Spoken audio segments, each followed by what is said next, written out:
Imagine being the man that Jibreel alayhi salam takes the form of when he comes to your people. Imagine being married to the man that Jibreel alayhi salam takes the form of when he comes to a people. Dihyah radiallahu ta'ala anhu is a very interesting companion of the Prophet ﷺ because he's practically only known for this. Now, no one ever made the accusation that Dihyah radiallahu ta'ala anhu was just playing the role of Jibreel alayhi salam, not even the enemies of the Prophet ﷺ. Because when Jibreel alayhi salam would come, he would take a form that resembled Dihyah radiallahu ta'ala anhu deeply, but if you looked closely, it wasn't exactly him.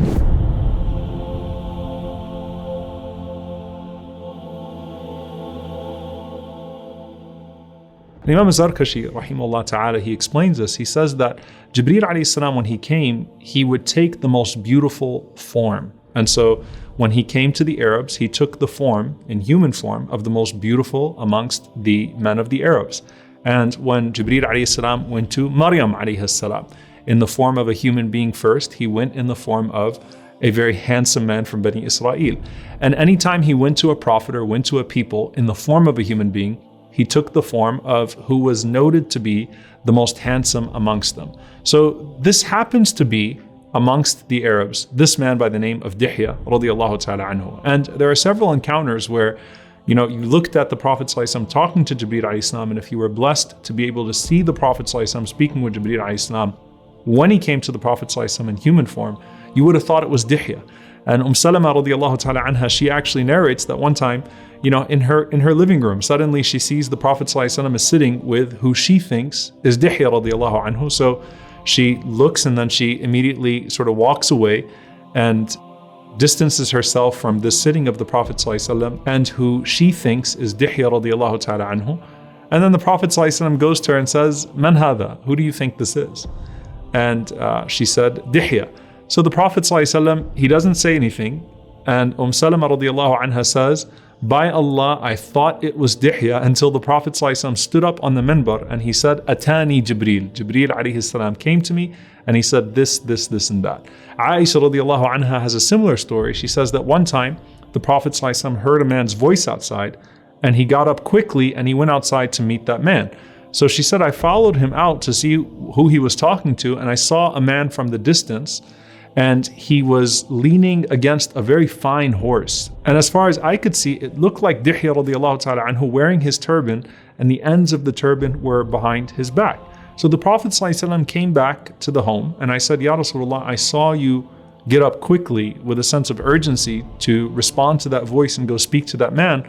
But when I looked in the distance, it looked like Dihyah radiallahu ta'ala anhu. So the Prophet ﷺ said, Ya Aisha, did you see him? So she said, yes, I saw him. And the Prophet ﷺ said, that was Jibreel alayhi salam. Now Aisha radiallahu anha mentioned that when she saw him, he was wearing clothes that he'd never worn before. So he was wearing a white turban. He had a white burd, a white scarf, so a white garment. He had white sandals. And she said, I've never seen Dihyah radiallahu anhu dressed in that way. So who is this man, Dihyah radiallahu ta'ala anhu, and what's his story beyond Jibreel alayhi salam looking like him when he came down in human form? First and foremost, they say about Dihyah, كان يضرب به المثل, that people used to write poetry and he would be the example, the standard of beauty amongst the Arabs. So when they would talk about someone and measure someone's handsomeness, they would measure them against Dihyah radiallahu ta'ala anhu.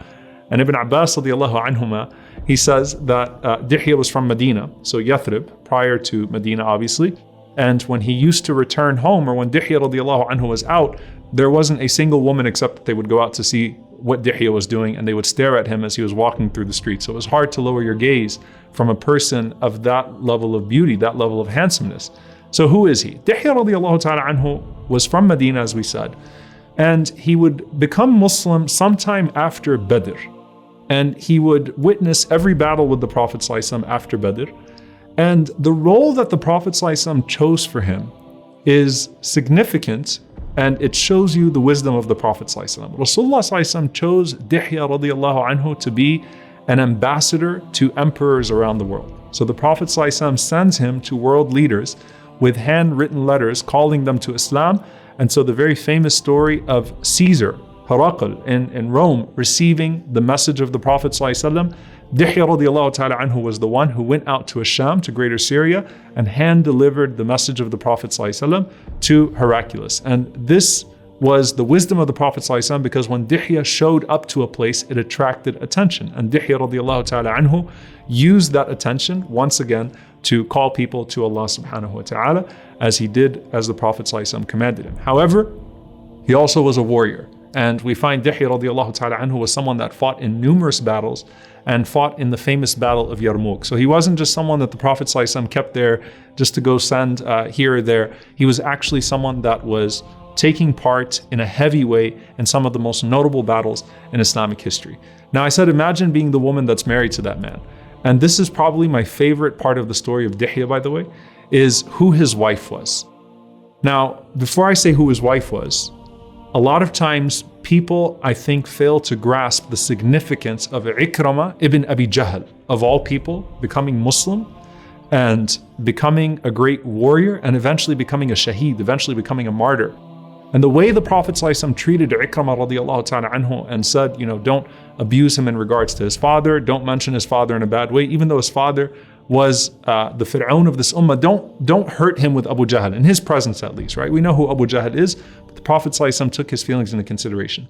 But even Ikramah became Muslim much, much, much later. Now, who is the wife of Dihyah? It's actually the daughter of Abu Lahab. And she is from the first to embrace Islam. Her name is Durrah bint Abi Lahab, radiyallahu ta'ala anha. I mean, imagine her reciting the Quran, and she recites Tabbat yada Abi Lahab wa tab. She recites the punishment of her father and her mother, the only person who has a whole surah revealed about their punishment in fire. She is the one reciting that.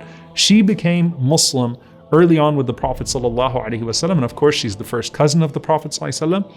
And she was married already to a man by the name of al-Harith ibn Nawfal, who not only was a disbeliever, but who died fighting against the Muslims in Badr. Okay? So Durrah bint Abi Lahab, radiyallahu ta'ala anha. I mean, you have to be a righteous woman to overcome all of those psychological hurdles, right? And spiritual hurdles. She overcame those hurdles. Her husband remained a disbeliever. He fought against the Muslims in Badr. She had children from him, and she made hijrah with the Prophet ﷺ. So she actually was part of the extended family of the Prophet ﷺ that was protected, but was in a very tricky situation. Now, when Al-Harith died fighting against the Muslims, that kind of seals all hope for her, right? She has kids, and she's the daughter of Abu Lahab. And yes, in Medina, she had a hard time. There is an incident that's documented where some people mocked her for her father, and the Prophet ﷺ became very upset.